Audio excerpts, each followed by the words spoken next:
I was walking toward a class I was going to teach this morning in New York City when I saw the headline of the attack in Thousand Oaks in California on college students who were gathered in a bar where people I know have gone line dancing and celebrated each other and had fun and been lighthearted. In fact, one of them joked this was the most safe place in America. That was the joke that they had had. Why do I begin with that? Because I was excited to go teach Torah the week after we were in Shiva as a Jewish people, and I've had countless opportunities this last week to both speak with the mayor's office in New York City, to be part of many gatherings, to be on the news, to have all these bizarre moments with which to amplify the anguish of being a Jew in America in the aftermath of the worst anti-Semitic attack in American Jewish history.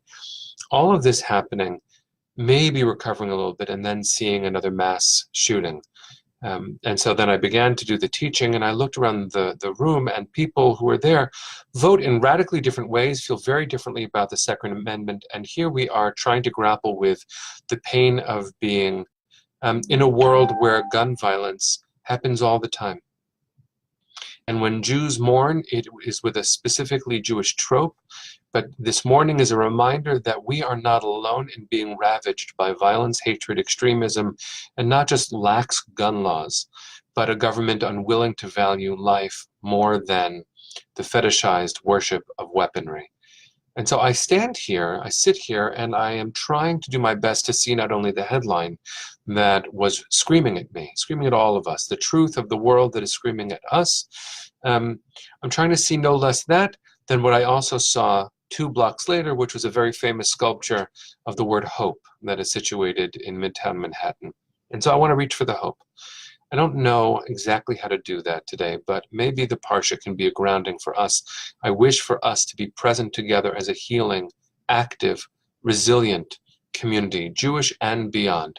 And so that means that in the aftermath of an election that only reveals a more divided country than ever before, and where legislative priorities will not include gun violence prevention, unfortunately, and on a day when Supreme Court Justice Ruth Bader Ginsburg, who represents, I think, the best of Jewish values, just hurt herself, praying for her healing and for the stability of our judiciary in the largest of ways to hold our country together, because it feels like we're teetering so much.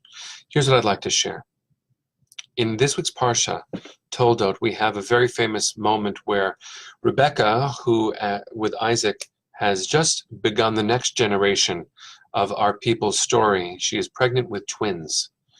And they are fighting in her. And if you know the story, you know what it represents. They become archetypes of our people, of the Jewish people, of what becomes the Muslim faith. But beyond that, in Jewish tradition, these two, Jacob and Esav, who will be born to Rebecca and Isaac, represent a warring people, the inability to imagine a world where there's enough blessing in life for everybody, where we compete for blessing as if there's a limited amount of God's love in the world, as if only one child in a generation can be blessed. We are way beyond that.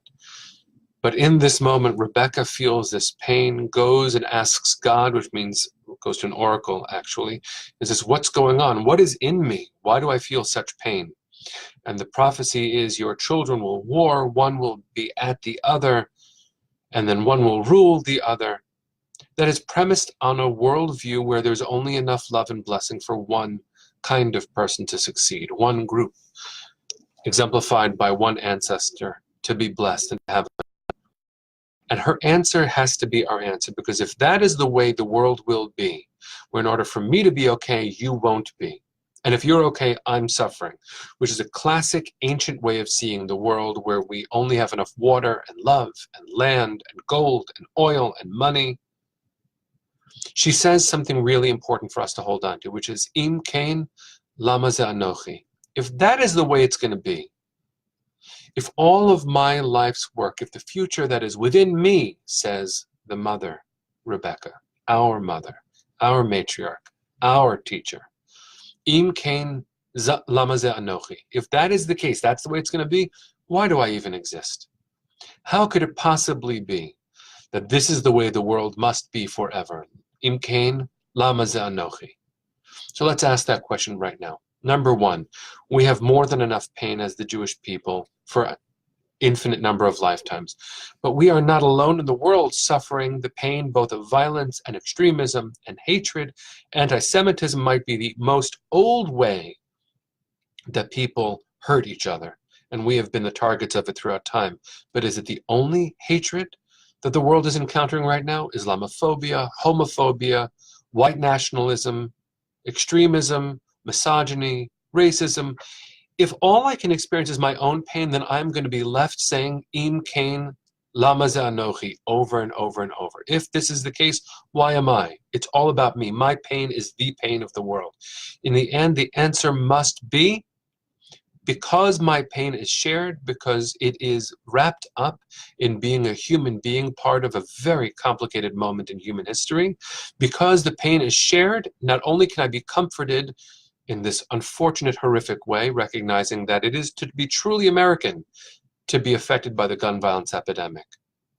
Ein Bait She'en Shameh. There's no place not touched. There's no place that's invulnerable to the ravages of gun violence. You can be dancing with your college friends. You can be in church, in synagogue, at a movie. You can be in any setting. You can be black, you can be white, you can be gay, you can be straight, you can be old, you could be young. Everyone is vulnerable. We are all images of God, just aching for a world beyond that primal question that Rebecca asked of God. Im Kain, Lama Ze Anochi. If that's the way it's going to be, why then am I? So let's do something different instead of asking the pain in isolated ways.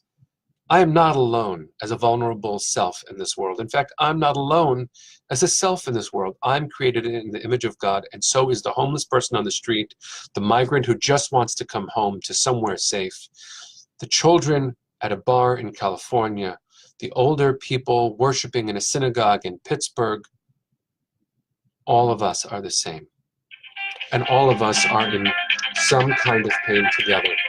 So what I think we are called to do in this moment of our history is to ask that question, hear it as anguished, alone pain, and to reach beyond the boundary that we've ever experienced before. We are no longer alone saying, Im Kain Lama Ze Anochi. The goal of terrorism is to make me feel alone. So the response to terrorism is, don't be alone. Reach out for comfort to each other, build relationships with people who are different than you, who look different than you, who live in a different place than you do. And when someone who is vulnerable is attacked, and that means anyone, see them as your child, as your sister, as your brother, because no one should have to ask, Im Kain Lama Ze Anochi, why am I? Let's ask a different question. Given all the world's pain right now, why are we? What can we do together as children of God? Locking hands, not letting go of each other in moments of our own tribal pain. Let's do better than we've done before. Let's build a world of love based on the commitment to surpass our individual pain, recognizing that we are not the only ones in it. And the only way we will ever get out of it is if we hold hands and save each other. May we be blessed by doing better than we've done before, asking questions bigger than we ever asked before, learning from our ravaged history enough of God's wisdom so that we can save each other's lives. We can do it. We just can't do it alone.